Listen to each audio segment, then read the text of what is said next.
पाकिस्तान और दुनिया भर में लाखों देखने और सुनने वालों को अरशद शरीफ का सलाम। नाज़रीन, आज एक कौमी असम्बली का हंगामा खेज इजलास था और पाकिस्तान में जो एक रिवायत चल चुकी है कि हुब्बुल वतनी और गद्दारी के सर्टिफिकेट एक दूसरे को दिए जाए, हुकूमत अपोजिशन को देती है, अपोजिशन हुकूमत को देती है, तो ये सिलसिला आज हमने कौमी असम्बली में भी देखा। और इस हवाले से इस्लामाबाद हाई कोर्ट के चीफ जस्टिस अतहर मिनल्ला साहब मुतअद्दिद हेयरिंग्स में कह चुके हैं किसी को यह हक नहीं है कि किसी भी पाकिस्तानी की हुब्बुल वतनी को, पैट्रियोटिज्म को चैलेंज करे या उस पर सवाल उठाए।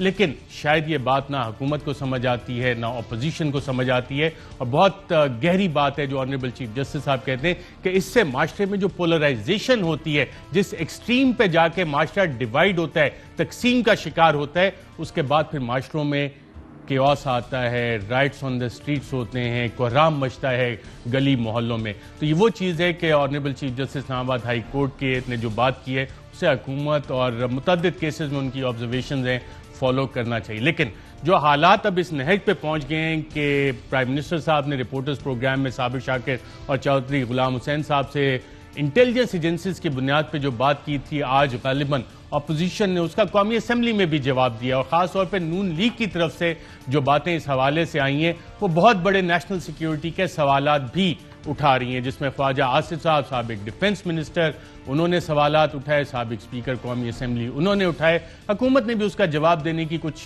कोशिश की। लेकिन अगर आप उस वक्त के हालात को जहन में रखें और वज़ीर आज़म की पार्लियामान में स्पीच कि किस तरह राजस्थान में इंडियन मिसाइल्स भी डिटेक्ट हुए थे, और फिर ये जो इन कैमरा ब्रीफिंग दी गई थी chief of the army staff की तरफ से, जिस हवाले से आज अपोजिशन ने चीज़ें बताई हैं, वो सवालात क्या हैं, प्रोग्राम में थोड़ा आगे चल के इस हवाले से बात भी करेंगे।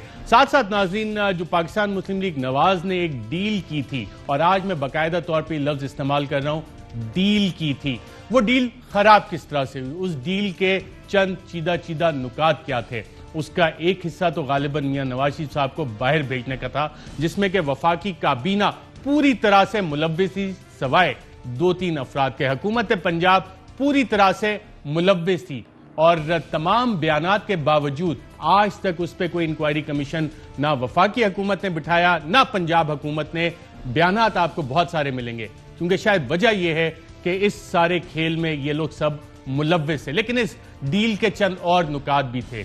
उसमें एक नुकता यह था कि मरियम नवाज शरीफ साहिबा को बाहर जाने दिया जाएगा, और मियां नवाज शरीफ साहब और मरियम बीबी इस लिहाज से खामोशी रखेंगे। और जब भी बार बार यह सवाल उठता था कि जी ट्विटर अकाउंट क्यों खामोश है मरियम बीबी का, मियां साहब की तरफ से कोई बयानात नहीं आ रहे, तो वो चीज़ें हमें समझ आती हैं। और इस हवाले से जो बयानात का एक तसलसल है कि मरियम बीबी को बाहर जाना चाहिए, वो क्या था, और तीमारदारी के लिए जाना चाहिए। लेकिन उसमें भी वफाकी काबीना में चंद लोग थे जिन्होंने सारे गेम प्लान में, जिसको कहते हैं कि खराब कर दिया, इस डील को खराब कर दिया। वो कौन लोग थे, उनके भी नाम आपको आज प्रोग्राम में बताएंगे कि किस तरह से उन्होंने वो डील को खराब किया। इस हवाले से भी बात करेंगे। साथ साथ नाज़रीन, डेस्कॉन कॉन्फ्लिक्ट ऑफ इंटरेस्ट वज़ीर आज़म इमरान खान साहब बाकायदगी से जिक्र करते रहे अपोजिशन के दिनों में, और ये वो सवाल था कि जब डेस्कॉन जो रज़ाक दाऊद साहब की फैमिली शेयर होल्डिंग जिसमें है, उस हवाले से सवालात हम पहले भी प्रोग्राम में उठाते रहे, और minister for water resources Faisal Vawda sahab से 2019 में हमने जो सवालात किए, वो आज जब ऑडिटर जनरल ऑफ पाकिस्तान की रिपोर्ट मंजर आम पे आई है, तो उसमें वो नजर आ रहे हैं कि वही कंसर्न्स, वही सवालात हमें नजर आते हैं। तो जो गवर्नमेंट ओवरसाइट है इस हवाले से, और क्या अपने लोगों को नवाजा जा रहा है, और एक सिर्फ डॉलर कन्वर्जन रेट में जो फायदा दिया गया है, जो एक्नेक की अप्रूवल थी इस हवाले से, वो क्या थी, और 27 बिलियन का फायदा सिर्फ रुपी टू डॉलर कन्वर्जन में डेस्कॉन और उसके जेवी पार्टनर को दिया जा रहा है। और ये तमाम मामलात इस साल जनवरी में भी वजारत आबी वसाइल के सामने रखे गए, जब ऑडिटर जनरल ऑफ पाकिस्तान ने इनको पॉइंट आउट किया। तो इस हवाले से क्या हुआ, ये भी जानने की कोशिश करेंगे। मैं अपने दोनों पैनलिस्ट का नाज़रीन आपसे तारुफ करूं। इस्लामाबाद स्टूडियोज में हमारे साथ मौजूद हैं वफाकी वजीर बराए आबी वसाइल फैसल वाडा साहब, बहुत शुक्रिया प्रोग्राम में शिरकत करने का। और साथ ही हमें ज्वाइन कर रहे हैं पाकिस्तान मुस्लिम लीग नवाज के सीनियर रहनुमा, इस्लामाबाद की नुमाइंदगी करते रहे हैं, साबिक वफाकी वजीर डॉक्टर तारिक फजल चौधरी साहब, बहुत शुक्रिया प्रोग्राम में शिरकत करने का। नाज़रीन, लेकिन प्रोग्राम का आगाज हम करते हैं chief of the army staff से। Chief of the army staff ने आज मालाकंड का दौरा किया, और जो बच्चे मदरसे में जिनको निशाना बनाया गया था वहाँ उनके साथ इजहार यकजहती, इजहार हमदर्दी किया, उनकी तीमारदारी जो जख्मी है उनकी भी की। लेकिन एक इंतहाई अहम बात भी उन्होंने की कि जो पाकिस्तान अफगानिस्तान पे बाड़ लगाई जा रही है, जिसको कि फेंस कहा जाता है, कि पूरा पाक अफगान बॉर्डर है उसके ऊपर ये फेंसिंग की जाएगी, यहाँ पे फोर्ट्स बनेंगे, इसकी बाकायदा मॉनिटरिंग होगी। इसको उन्होंने अमन की बाड़ का नाम दिया कि ये अमन की बाड़ है जो कि लगाई जा रही है, फेंसिंग की जा रही है। और इससे एक तो हिस्टोरिकल बहुत सारे इश्यूज हमारे ड्यूरेंट लाइन के वो भी सॉल्व होंगे, लेकिन ये पाकिस्तान को महफूज बनाने के लिए ये बाड़ लगाई जा रही है। क्योंकि आपको याद होगा जब पाकिस्तान में दहशतगर्दी के बहुत ज्यादा वाकयात होते थे तो अक्सर ये इल्जाम पाकिस्तान पे लगता था कि पाकिस्तान के कबायली इलाकों से दहशतगर्द अफगानिस्तान में जाते हैं और अफगानिस्तान से फ्री मूवमेंट होकर पाकिस्तान में आके दहशतगर्दी की कार्रवाइयां करते हैं। तो आर्मी चीफ बनने के बाद जनरल कमर बाजवा का ये पहला मेजर पॉलिसी डिसीजन था कि पाक अफगान बॉर्डर की फेंसिंग होनी है, और ये credit chief of the army staff general Qamar Javed Bajwa के। लेकिन इस हवाले से भी पीडीएम में कुछ सवालात उठाए गए और महमूद खान अचकजई ने कोयटा से में इस बाढ़ को उखाड़ने का कहा था। क्या कहा था, आइए देख लें। हमारी जमीनें अफगानिस्तान में है, पाकिस्तान में थोड़ी है, इधर हम जाते रहते थे, अब आप लोगों ने बाढ़ लगा दी। हम अपने जमीनों पे पासपोर्ट पे जाएं, अब इस पे पाबंदियां लगाई जा रही हैं। ये पाबंदियां में मंजूर नहीं है। हम अपने जमीनों में पासपोर्ट लेकर, वीजा लेकर नहीं जाएंगे। अगर हमें मजबूर किया गया, हम दोनों तरफ के पश्तूनों से कहेंगे कि इस तार को उखाड़ फेंको, इस तार को उखाड़ फेंको, जिधर फेंकना है वहां फेंको। जी नाज़रीन, आपने महमूद खान अचकजई साहब को सुना। और ये बाढ़ लगाने के लिए पाकिस्तान के बहादुर जवानों ने बहुत कुर्बानियां भी दी हैं। अफगानिस्तान की तरफ से फायर भी आता है और पाकिस्तान को जो महफूज अभी तक बनाए हुए जो आईडीज वगैरह है, वहां से जो बारूदी मवाद आता है उसको काफी हद तक रोका गया है। और अभी भी हम जो दहशतगर्दी की एक रिसर्जेंस देख रहे हैं, मैंने इस हवाले से सिक्योरिटी हुक्काम से बातचीत की तो उन्होंने बताया कि जनाब जो आईडीपीज, इंटरनली डिस्प्लेस्ड पर्सन से बहुत से कैंपों में चले गए थे, उसमें बहुत से मिलिटेंट्स भी थे जिन्होंने अपने हुलिये चेंज करके इन कैंपों में गए। और जब से हमने चेक पोस्टें पॉलिटिकल प्रेशर में आके हटाई हैं तो अब वो लोग भी मिलिटेंट्स आके आबादी में मिल गए हैं और ये कार्रवाइयां कर रहे हैं। तो इस हवाले से हमें दोबारा एक रीथिंक करना पड़ेगा अपनी स्ट्रैटेजी का। बात नाज़रीन करते हैं कुछ सियासी मामलात की। और सियासी मामलात की जब बात है तो पाकिस्तान पीपल्स पार्टी के चेयरपर्सन बिलावल भुट्टो जरदारी आजकल गिलगित बल्तिस्तान में इलेक्शन कैंपेन चला रहे हैं। और इलेक्शन कैंपेन चलाते हुए अब बज़ाहिर उन्होंने ये दावा किया है कि एक सिंध के अलावा गिलगित बल्तिस्तान में भी वो हुकूमत बनाएंगे। ना सिर्फ गिलगित बल्तिस्तान में, यानी कि 2 सूबों में उनकी हुकूमत होगी, जो उन्होंने आज इलेक्शन कैंपेन में दावा किया है। जिस इलेक्शन कैंपेन में वो जोर और शोर से ना पीटीआई नजर आ रही है, ना नून लीग नजर आ रही है, बल्कि उन्होंने कहा है जनवरी में वफाकी हुकूमत भी वो बनाने का इरादा रखते हैं। आइए देखते हैं। गिलगित बल्तिस्तान में पाकिस्तान पीपल्स पार्टी के हुकूमत बनाएंगे, फिर वो जो चंद महीनों के मेहमान हैं वो भी घर चले जाएंगे। वफाक में भी आपका हुकूमत होगा। लिख लो, गारंटी ले लो। जनवरी में हम इमरान को, सिलेक्टेड को, नालायक को खुदाफिज कह रहे हैं, खुदाफिज। डॉक्टर आरिफ जौहरी साहब, ये कौन सी गारंटी है बिलावल भुट्टो जरदारी साहब की? क्योंकि अक्सर तो मिनिस्टर साहब लिख के देते थे कि ये होगा। आज बिलावल साहब कह रहे हैं, लिख के दे रहा हूँ, इनकी हुकूमत जनवरी में जा रही है। आप लोग भी वही डेट्स दे रहे हैं, मौलाना दिसंबर की बात करें। कौन सी गारंटीज एश्योरेंसेज मिली हुई हैं? बिस्मिल्लाहिर्रहमानिर्रहीम, बहुत शुक्रिया आशिफ साहब आज प्रोग्राम में दावत देने के लिए। देखिए, आप देखते हैं कि अक्सर वफाकी वज़रा और बिलखुसूस शेख रशीद साहब सियासी फाल निकालते रहते हैं। कोई ना कोई गिदड़सिंगी उनके पास होती है कि वो वक्त से पहले पेशगोई करते रहते हैं कि फ़लाँ महीने में ये होने लगा, फ़लाँ महीने में ये होने लगा। तो अपोजिशन भी ज़ाहिर है ऐसे कोई ना कोई वसाइल, ऐसी कोई ना कोई गिदड़सिंगियाँ हमारे पास भी होती हैं। शायद वो इतनी एक्यूरेट ना हो, लेकिन बहरहाल कोई ना कोई अंदाजे तो हम भी लगाते रहते हैं और उन्हीं की बुनियाद के ऊपर बिलावल साहब ये बात कर रहे हैं।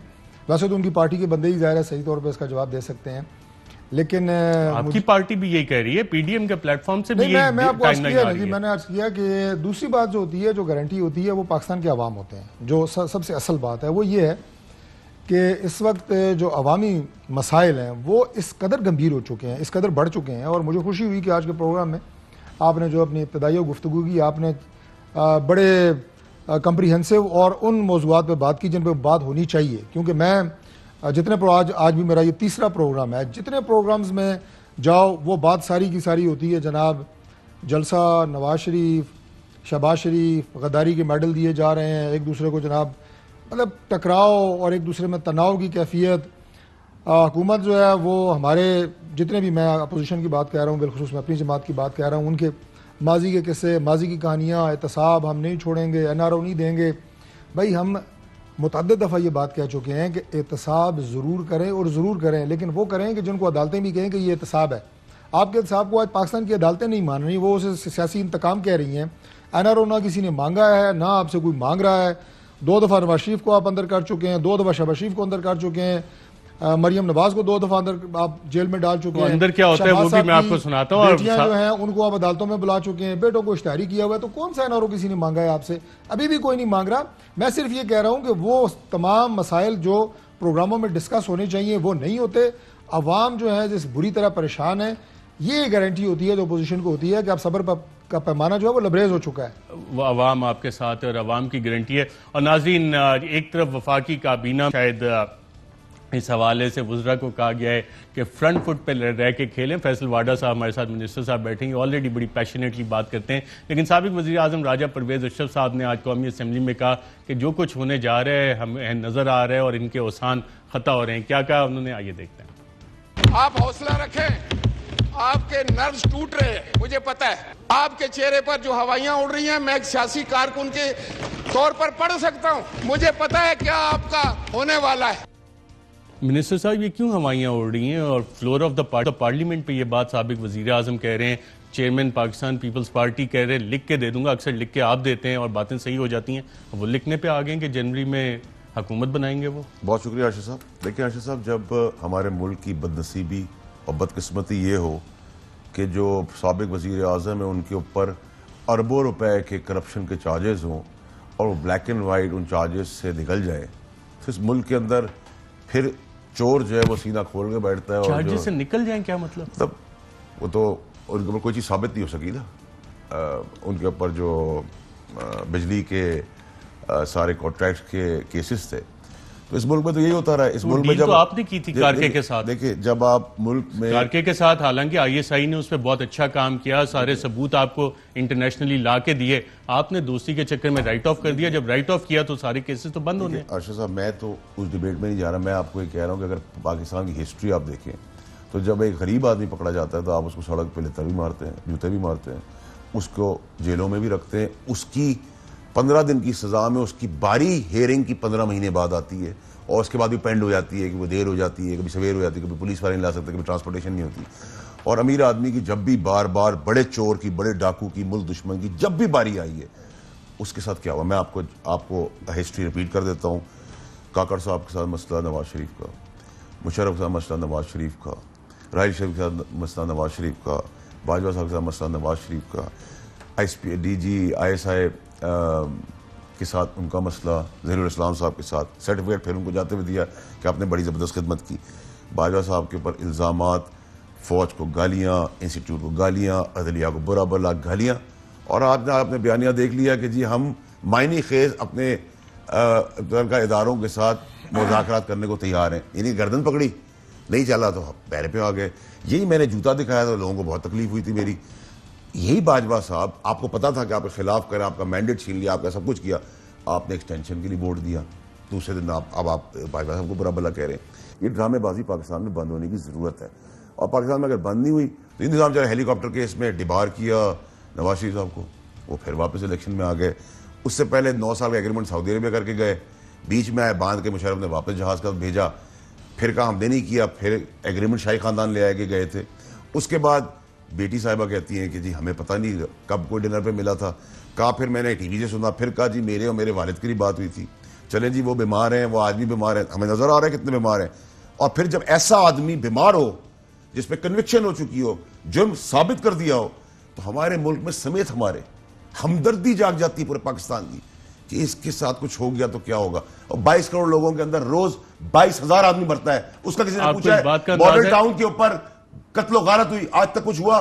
कोई किसी ने सवाल उठाया? कोई हेयरिंग हुई? कोई कोर्ट में गया एप्लीकेशन लेकर? सिविल सोसाइटी कहां मर गई? लिबरल्स कहां मर गए?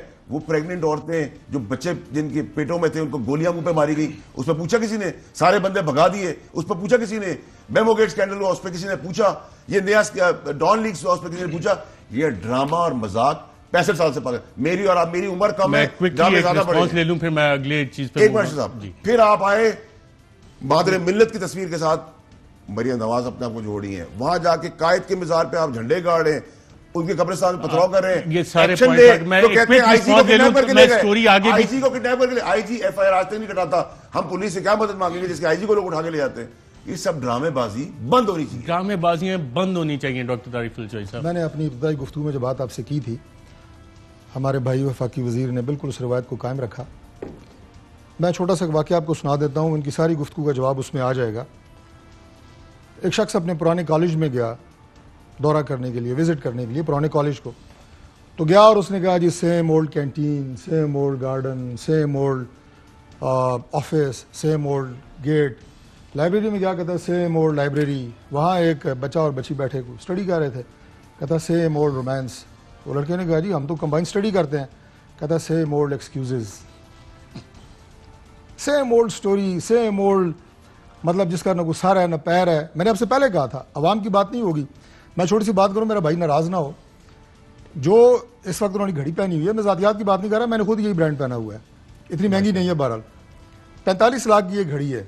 जो ड्राइवर तनख्वाह लेता है ना आपका, वो 18,000 रुपया तनख्वाह लेता है, उसकी 20 साल की जो आमदन है 20 साल की, वो बनती है 42 लाख, 45 लाख की घड़ियों के आप अच्छे कोनाइजर है। मैंने कोनाइजर नहीं हूँ, मैं इसलिए बता रहा हूँ कि मैं इनकी, मैंने ये नहीं जाती नहीं मैं बात की, ये मतलब तोशाखाना में भी 1 करोड़ कुछ की, मैं सिर्फ ये बात कह रहा हूँ जी, वो तोशाखाना हो वो कोई भी हो, जिस फर्द के जो कुत्ते हैं वो भी इंपोर्टेड फीड खाएं, इंपोर्टेड शैम्पू से नहाएं, और ये यार सारी कहानियां कर करके हम कहाँ इस मुल्क को लेके जाएंगे भाई।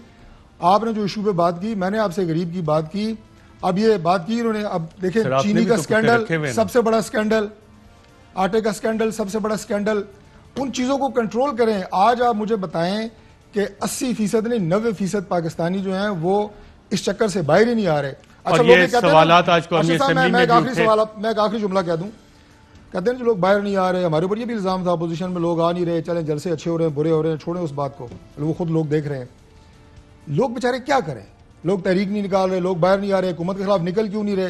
वो भाई उनकी 3 वक्त की रोटी पूरी नहीं हो रही, उनके बच्चों की स्कूल की फीस पूरी नहीं हो रही, उनसे उनकी दवाई नहीं दी जा रही उन्हें।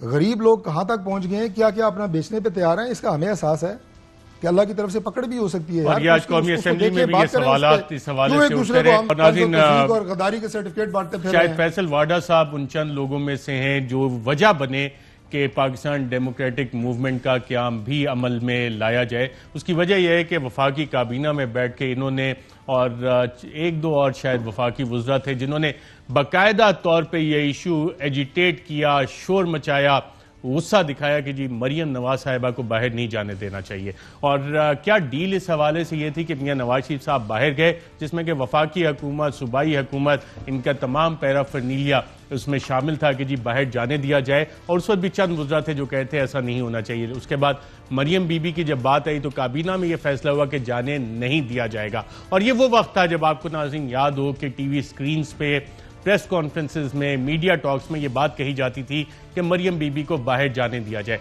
और जब सवाल किए जाते थे मीडिया में कि जी मरियम बीबी का ट्विटर अकाउंट क्यों चुप है, मियां नवाज शरीफ साहब कोई बयानात नहीं दे रहे, तो पीछे बिहाइंड द सीन क्या ये वो डील का हिस्सा थे कि ये खामोशी होगी और मरियम बीबी भी चली जाएंगी? लेकिन यहाँ पे आके चंद वफाकी वज़रा जिसमें फैसल वाडा साहब भी शामिल थे, इन्होंने रंग में भंग डाला। और डिमांड उस वक्त क्या आ रही थी पूरी नून लीग की तरफ से, आइए एक नजर डालते हैं। चाहे आपके 4 बच्चे हो, 3 हो, 2 हो, 5 हो, वालिद तो एक होता है। और वो जितना मेरे बाकी बहन भाइयों के वालिद हैं उतने वालिद वो मेरे भी हैं। तो मेरा भी दिल करता है कि मैं उनके पास हूँ जब उनका इतना एक मेजर हार्ट का प्रोसीजर हो रहा हो। अल्लाह ताला से हम सब दस्त बदुआ हैं कि उनको इजाज़त मिले हाई कोर्ट से, तो वो यहाँ पे आके अपने वालिद गिरामी के साथ उनका जो हार्ट का, मियां नवाज शरीफ साहब का जो मेजर जिनकी ट्रीटमेंट होने वाली है, खुदा करे कि मरियम बेटी साथ। मियां साहब आज ये खास तौर पे पाबंदी जो है मरियम नवाज पर ही क्यों? इसलिए ये उनका एक फितरी और कॉन्स्टिट्यूशनल राइट है, लीगल राइट है कि उनको अपने वालिद की तीमारदारी या इस मौके के ऊपर जो है वो उनकी तीमारदारी जाने दिया जाए। इस क्रिटिकल मसले के ऊपर और इस क्रिटिकल मरहले के ऊपर नवाज शरीफ की ज़िंदगी में उसकी बेटी को रोकना और एक सियासत का मौजू बनाना या सियासत का इशू बनाना, प्योरली इंसानी बुनियादों का एक जो इशू है उसको इस तरह एक्सप्लॉइट करना। उनकी ख्वाहिश जो है वो तो बहरहाल मोहतरम है, वो चाहते हैं कि उनकी बेटी से उनकी मुलाकात हो। उनकी बेटी को भी जाने नहीं दिया जा रहा, इस हवाले से वहाँ पर फिल वक्त उनकी मौजूदगी जरूरी है। एक बाप की ख्वाहिश हो सकती है, बाप को इतनी इजाजत दें कि वो अपनी बेटी की जो है वो मौजूदगी ख्वाहिश कर सके। जी नाज़रीन, आपने देखा, और इस हवाले से अगर आपको याद हो तो एक मुलाकात, 2 मुलाकातों का चर्चा बहुत हुआ आर्मी चीफ के साथ, जनरल कमर जावेद बाजवा के साथ, मोहम्मद जुबैर साहब का जो तर्जुमान है मरियम बीबी के और मियां नवाज शरीफ साहब के, और उसमें भी एक मुतालबा यही था कि मरियम बीबी को बाहर जाने दिया जाए। और इस हवाले से जो अफवाज पाकिस्तान के तर्जुमान थे उन्होंने जो कन्फर्मेशन दी कि क्या कुछ इन मुलाकातों में मांगा जा रहा था और क्या रास्ता दिखाया गया, आइए देखते हैं। जनरल साहब, ये भी आपसे जानना चाहेंगे, आजकल काफ़ी सारी खबरें आ रही हैं chief of the army staff से मुलाकातों की, साथ कहीं ये भी कहा जा रहा है कि जी कोई मुलाकात ही नहीं हुई किसी की, और ख़ासतौर पर नून लीग की तो किसी की भी मुलाकात नहीं हुई किसी लीडर की chief of the army staff से। आप इस हवाले से हमें कुछ कंफर्म या डिनाई कर सकते हैं कि मुलाकातें हुई या नहीं हुई? मैं इसकी ज़्यादा डिटेल में तो नहीं जाऊँगा, मगर चीफ ऑफ आर्मी स्टाफ से मुलाकात के हवाले से मैं ये ज़रूर वाज़ेह कर दूँ कि मोहम्मद जुबैर साहब ने 2 मरतबा चीफ ऑफ आर्मी स्टाफ से मुलाकात की। एक दफ़ा अगस्त के आखिरी हफ्ते में और दूसरी मरतबा 7 सितंबर को उनकी चीफ ऑफ आर्मी स्टाफ से मुलाकात हुई, जिसमें DGI भी मौजूद थे, और दोनों मुलाकातें उनकी दरख्वास्त पर ही हुई, और दोनों मुलाकातों में उन्होंने मियां नवाज शरीफ साहब और मरियम नवाज साहिबा के हवाले से ही बातचीत की। इन मुलाकातों में जो भी बातचीत हुई, आर्मी चीफ ने उन पर वाज़ेह कर दिया कि जो भी इनके लीगल मसाइल हैं वो पाकिस्तान की अदालतों में हल होंगे, और जो सियासी मसाइल हैं उनका हल पार्लियामेंट में।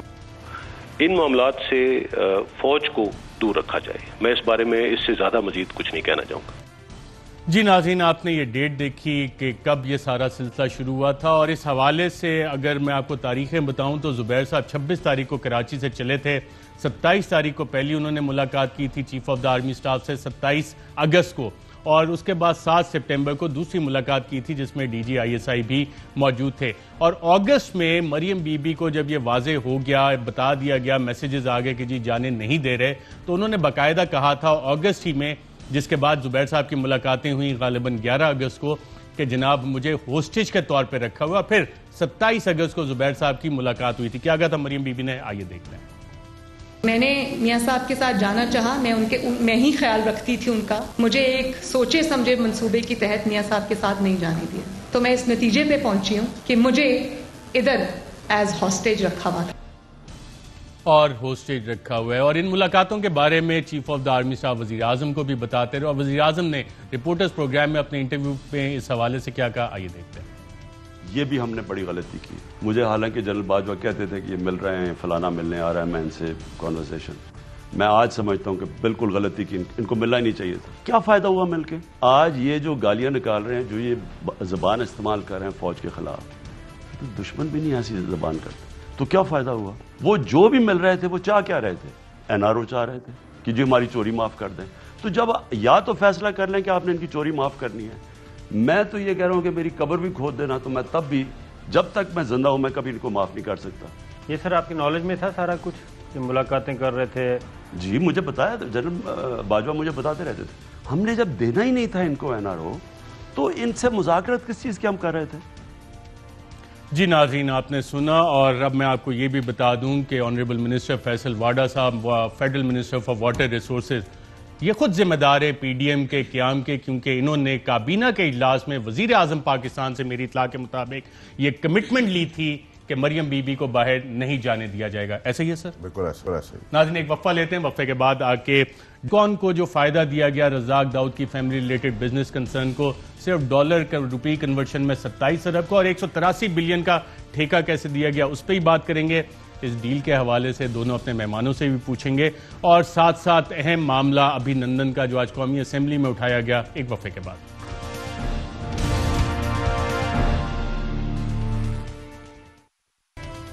वेलकम बैक नाज़रीन। ब्रेक में मरियम नवाज और नवाज शरीफ साहब के तर्जुमान मोहम्मद जुबैर साहब ने रब्ता किया और वो कुछ अपना वर्जन देना चाह रहे थे जो हमने ब्रेक में जाने से पहले बात की। जुबैर साहब बहुत शुक्रिया प्रोग्राम में शिरकत करने का। आप कुछ वजाहत फरमाना चाह रहे थे? जी, जाहिर सी बात है, पता नहीं इतना अर्सा गुजरने के बावजूद भी ये डिस्कशन रहती है, उसमें कोई हर्ज नहीं है। लेकिन आप जब वर्जन की बात करते हैं अरशद, तो आप सिर्फ मेरी वर्जन की बात क्यों नहीं करते हैं? ISPR चीफ ने जब 23 सितंबर को वजाहत की और ये बताया कौम के सामने, तो पहली बात तो ये है, मुझे बरमला कहने दें, और आपको भी अरशद शरीफ पता है, आप भी एक्सेप्ट करेंगे कि आर्मी चीफ से बहुत सियासतदान मिलते रहे, not just in the last 2 years but हमेशा से। और दूसरी बात यह है कि मैं सियासतदान हूँ अरशद शरीफ साहब, मैंने कोई हल्फ नहीं उठाया हुआ कि मैं किससे मिलूंगा और किससे नहीं मिलूंगा। जिन्होंने हल्फ उठाया हुआ है उनको एहतियात करनी चाहिए। तो पहली बात तो ये मैं आपको बता दूं। दूसरी बात ये है कि जब ISPR चीफ आए थे और उन्होंने ये कहा था, तो उन्होंने इस चीज के खिलाफ बात की थी जो मेरे और आर्मी चीफ के दरमियान था कि जी ये बिल्कुल ऑफ द रिकॉर्ड एक चीज है, बिल्कुल पर्सनल लेवल पर है। तीसरी चीज ये है कि ISPR चीफ ने आधा झूठ या आधा सच बोला था। उन्होंने ये तो कहा कि मरियम नवाज और नवाज शरीफ के बारे में बात की, लेकिन उनको पूरा सेंटेंस मुकम्मल करना चाहिए था। और आज भी मैं चैलेंज दे रहा हूँ कि वो आके ये बता दें कि मैंने NRO या कोई एक रिलीफ मांगा हो, या ये भी कहा हो कि आप मुझे ड्रॉप करवा दें फलानी। जुबैर साहब, आपने बात तो एक तीनों पॉइंट्स आ गए, आपको फिर ये क्यों कहना पड़ा कि मरियम नवाज से आपका क्या मसला है? जाने दें मरियम नवाज को। अरशद पहले मेरी बात सुनते, पहले मुझे वजाहत देने, आपने 10 सवाल पूछने होंगे। पहली चीज ये है कि ये उन आर्मी चीफ भी थे और ISI चीफ भी थे, आप उनसे पूछ लें कि जुबैर साहब ने कुछ मांगा था या नहीं मांगा। मेरी पहुंच अब आप जितनी तो नहीं है ना, मुझ गरीब को कौन मुंह लगाता है? तो फिर मैं तो खुल के बात कर रहा हूँ। मैंने कितनी दफा कहा है कि मैंने, चलें बता दें क्या बात हुई। अच्छा, दूसरी चीज ये, हाँ बात क्या थी, ये PTI के रहनुमा बैठे हुए हैं, फैसल वाडा साहब, इन्हीं के कोलीग हैं असद उमर साहब, उन्होंने कहा कि लूडो खेलने गए थे, 7 घंटे वो कहते हैं लूडो खेली थी। तो अच्छा चले उसको छोड़े, मुझे ये बताएं मरियम बीबी के हवाले से क्या आपने ये कहा कि आपका क्या मतलब है मरियम बीबी को इन्हें सियासत करने दें? क्या कहा था मैंने जी, मैंने कहा था कि उनका जो पासपोर्ट है ना, क्योंकि यहाँ पे आप डिस्कस कर रहे थे, मैंने कहा ECL पर है ना मरियम नवाज का नाम, और उनका जो पासपोर्ट है आप फाड़ के या जला के फेंक दें। वी आर नॉट बैगिंग, और ना उन्होंने जाना है लंदन, ना ही आपके रहमो करम पर हम बैठेंगे। सो बरमला मैंने ये कहा था, there was not a single relief. वो जो असद उमर ने कहा ना कि ISI चीफ ने कहा, तो फिर जुबैर साहब आप क्यों यहाँ आए? What are you here for? What are you here for? I said, General साहब, you might be used to people coming here and getting. देखिए, अल्फाज का सही इस्तेमाल करना चाहिए ना, उर्दू में नहीं, एग्जैक्ट कोट अनकोट बताते हैं जी सर, कोट अनकोट बताते हैं ना। What are you here for? मैंने कहा कि भाई मैंने एक सेकंड, अच्छा सर, माल रोड का क्या जिक्र हुआ था? अच्छा ठीक, माल रोड का भी बता देता हूँ। सियाको सबाक ये था कि मैं उनको 40 साल से जानता हूँ, चाहे लोग एग्री करें या ना करें, मैं उसमें और डीप नहीं जाना चाहता। लेकिन जितना आप ये उछालेंगे ना, तो ये आप आर्मी चीफ के लिए ही मुश्किल पैदा कर रहे हैं, मेरे लिए मुश्किल पैदा नहीं। आप ही ने फोन किया, आप ही ने कहा कि मैं आके वर्जन देना चाहता हूँ, क्लैरिफिकेशन देना चाहता हूँ। अब मैंने एक सवाल पूछ लिया माल रोड का, उस पर आप अब परेशान हो गए। मैं परेशान नहीं हुआ, अभी मैंने और दुकान वाला सवाल नहीं पूछा। दुकान वाला तो पता नहीं, माल रोड का मैं बता देता हूँ, माल रोड का मैं टर्किश प्रेसिडेंट की बात कर रहा हूँ, माल रोड का भी बता दें, वो भी बता दीजिएगा। माल रोड का ये बात हुई थी कि मैंने ये कहा था, और मैं उनको सिर्फ बताने किया था और उनका वर्जन सुनने किया था। मैंने ये कहा था कि ऑपोजिशन को पूरा राइट है कानून के मुताबिक, आइन के मुताबिक, कि वो सियासत करें और खुल के सियासत करें, और उसमें मरियम नवाज भी शामिल हैं, मियां नवाज शरीफ भी शामिल हैं। वो खुल के सियासत करेंगे, चाहे उस जो भी आइन के तहत है, चाहे वो डेमोन्स्ट्रेशंस हों, चाहे रैलीज हों, चाहे जलसे जुलूस हों। तो उस पर ISI चीफ ने कहा था कि अगर माल रोड को आप 2 बंद करेंगे तो हम वो नहीं होने देंगे। तो मैंने कहा था आपका क्या स्टैंडर्ड चेंज हो गया? PTI ने 126 दिन पूरा पाकिस्तान बंद करके कर दिया था, तो उस वक्त तो कोई कानून की खिलाफ वर्जी नहीं हो रही थी। तो हमारे 2 बंदे अगर माल रोड पर बैठ जाएंगे तो उससे आप कह रहे हैं कि ये नहीं हो सकता। मैं सिर्फ ये कह रहा हूँ कि टर्किश प्रेसिडेंट के हवाले से क्या बात हुई थी? किसके प्रेसिडेंट के बारे में? तुर्की के सदर के हवाले से, तुर्किश प्रेसिडेंट अर्दोगान के हवाले से। मुझे तो नहीं, बिल्कुल सीरियसली नहीं याद तुर्की के प्रेसिडेंट के बारे में। ये आपको खबरें पता नहीं कहाँ से मिलती हैं, गलत खबरें मिलती हैं अक्सर। मैंने कहा इसीलिए सवाल पूछ के क्लैरिफाई कर मेरा ख्याल होगी। बट अरशद, मैं लास्ट में यही कहूंगा, देखिए एक उनका वर्जन है, एक हमारा वर्जन, मेरा वर्जन है, और इसको अंदर क्या बात हुई थी उनके लिए ज्यादा खराब होगा। मैं तो एक पॉलिटिकल लीडर हूँ, अगर 7 घंटे की सारी स्टोरी बाहर आएगी। अच्छा, अब इतना सच आप बोल रहे हैं तो एक और बता दें, आपकी जमात के और कौन कौन से सियासतदान मुलाकातें करते रहे? नहीं, मुझे नहीं पता, मैं तो सिर्फ ये कह रहा हूँ, मैं सिर्फ ये कह रहा हूँ। अच्छा अरशद, आप बताएं, क्या आर्मी चीफ से कभी कोई सियासतदान नहीं मिला? चलें, बहुत शुक्रिया जुबैर साहब, आपको इंशाल्लाह प्रोग्राम में इनवाइट करके इस जवाब का सिलसिला आगे करेंगे अपना वर्जन देने के लिए। फैसल वार्ड साहब, क्योंकि आपका थोड़ा सा टाइम जुबैर साहब ने ले लिया और आपने कहा था उनको टाइम दे दें, तो मिनिस्टर साहब, अब आपने ये सारी डील्स कटल की थी, आपने वजीर आजम से एश्योरेंस ली कि मरियम बीबी को नहीं जाने दिया जाए, और अभी आपने सुन भी लिया कि ECL का जिक्र, पासपोर्ट फाड़ दो, जुबैर साहब ने जो चीज़ें कंफर्म की, इसका आपने क्या मतलब निकाला? नहीं सर, जुबैर साहब ने बड़ी आज मायने खेज बातें की हैं और मैं अप्रिशिएट करता हूँ, उन्होंने सच बातें की। आई होप कि वो खड़े ने काफ़ी देर से इस बात। उन्होंने कहा कि DG ISPR ने आधा सच बोला आधा झूठ बोला, तो ये तो DG ISPR को भी आपको लेना पड़ेगा, क्योंकि आप कौम ये तमाशा देख रही है। कोशिश करें अगर हमारी बात हो सके। दूसरी चीज उन्होंने ये की कि आर्मी चीफ को उन्होंने कहा कि आपके रहमो करम पे वो नहीं है मरीम नवाज, आप पासपोर्ट फाड़ दें, आप ECL में डाल दें।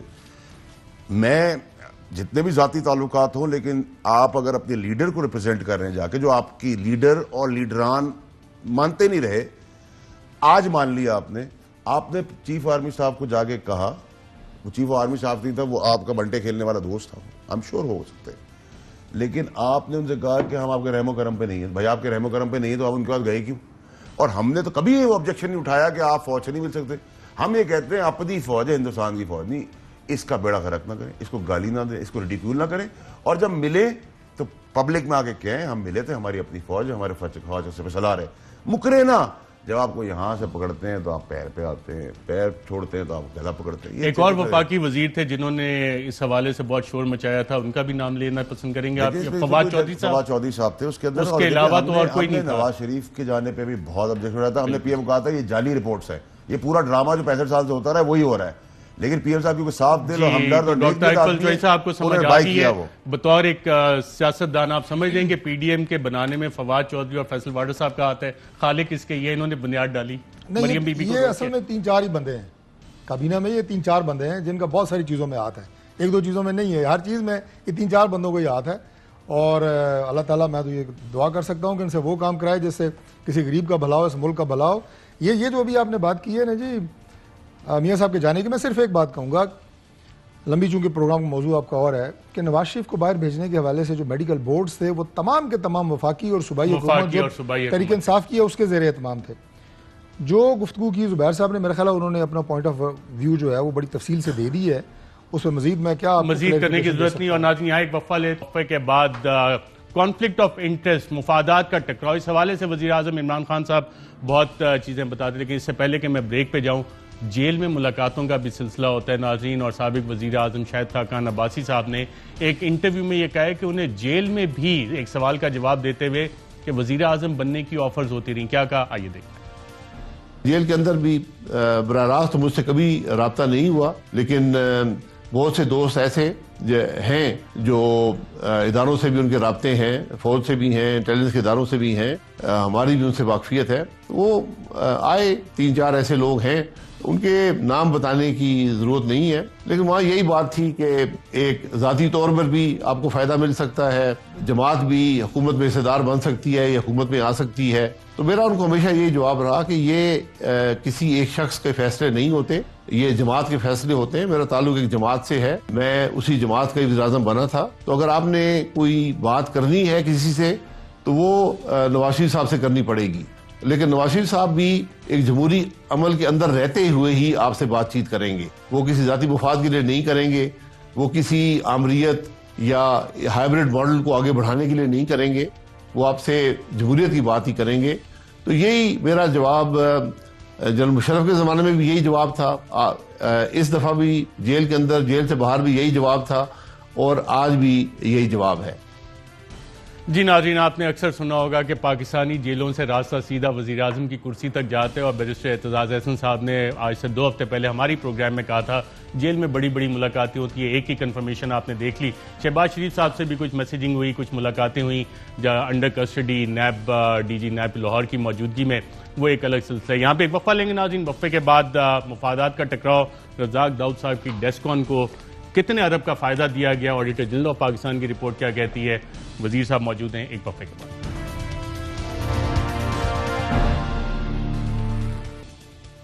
वेलकम बैक नाज़रीन, ऑडिटर जनरल ऑफ पाकिस्तान की लेटेस्ट रिपोर्ट में ये इंकशाफ हुआ है कि रज़ाक दाऊद साहब के फैमिली रिलेटेड कंसर्न डेस्कॉन को जो ठेका दिया गया, इंटरनेशनल बिडिंग उसमें नहीं करवाई गई, जो एक्निक के डिसीजन थे उससे बढ़ के फायदा दिया गया और अरबों रुपए का फायदा दिया गया। लेकिन इससे पहले कि मैं ऑडिटर जनरल ऑफ पाकिस्तान की फाइंडिंग, 1 जनवरी 2019 को हमने यही वाला सवाल जब मिनिस्टर साहब के साथ रेज किया था, क्या था और इनका जवाब क्या था, आइए देखते हैं। वजीर आजम के खसूसी मुशीर हैं रज़ाक दाऊद साहब और एक कंपनी के साथ उनका नाम आता था डेस्कॉन।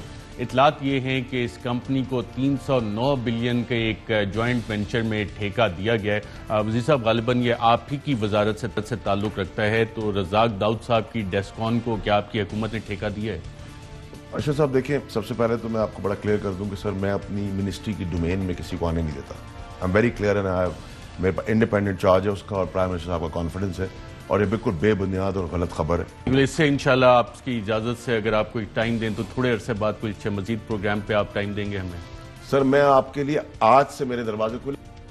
जी नाज़रीन, आपने सुना और ऑडिटर जनरल ऑफ पाकिस्तान ने इसमें जो फाइंडिंग दी है कि अरबों रुपए का जो फायदा दिया गया है उसमें कहा गया है और मिनिस्ट्री को कहा गया है कि जी fix responsibility for award of contract without assessing reasonability of rates and without accurate publicity, यानी अंदर खाते ये काम किया गया। ना सिर्फ ये जो डॉलर के हिसाब से फायदा दिया गया, जो एक्निक का डिसीजन था कि जनाब ratio of payment in US dollar was 34.2% as per bid price और जो इन्होंने दिया वो 49.38% यानी 15.9% ज्यादा, जिससे कि सिर्फ 15 अरब रुपए का इस कन्वर्जन में फायदा। मिनिस्टर साहब, ये आपकी मिनिस्ट्री से रिलेटेड है और आपकी मिनिस्ट्री के साथ मुलाकातें भी होती रही auditor general of Pakistan report के मुताबिक।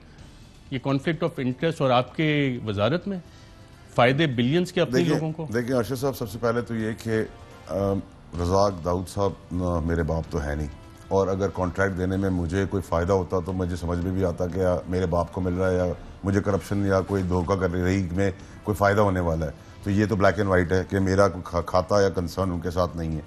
एक दूसरा है कि मैंने उस वक्त भी आपको कहा था कि आपकी खबर गलत है और आज आपका सवाल गलत है। मैं एक दूसरी चीज़ भी आपको बोलूँगा और तीसरी चीज़ मैं आपको ये बोलूँगा कि ऑडिटर जनरल का काम होता है कि कोई भी काम हो उसके अंदर वो अपनी चीज़ें निकाले कि ये 10 रुपये का काम था 14 रुपये में हो गया, 10 रुपये का काम था 8 रुपये में हो गया। ये उनकी ऑब्जर्वेशन है, ये डिसीजन नहीं है उनका, ऑब्जर्वेशन है। ऑब्जर्वेशन हमारा टाइम है, उसको मैच कर क्लियर कर देंगे। तो पब्लिक अकाउंट्स कमेटी के मेंबर भी रहे हैं और ये सारी चीज़ें देखते भी रहे। ये जब इस तरह की चीज़ें सामने आती हैं तो ये पोटेंशियल केसेस भी बनते हैं और बिडिंग के बगैर, पेपरा रूल्स फॉलो किए बगैर ठेका दे दिया। देखें, ये मतलब रिवायत से बहुत हट के ये काम हुआ है, इसमें कोई दो राय नहीं है। और इसमें मैं सिंपल ये कहूँगा कि जब आप हुकूमत में होते हैं तो फिर इसी तरह के कमेंट्स आते हैं कि जनाब ये तो इसमें कोई गलत चीज़ नहीं है और बाकी ये हमने किसी की फेवर नहीं की। लेकिन ये केसेस आगे जाके फिर बड़े संगीन केसेस बड़े संगीन, अगले हफ्ते फिर सही सवाल सही जवाब।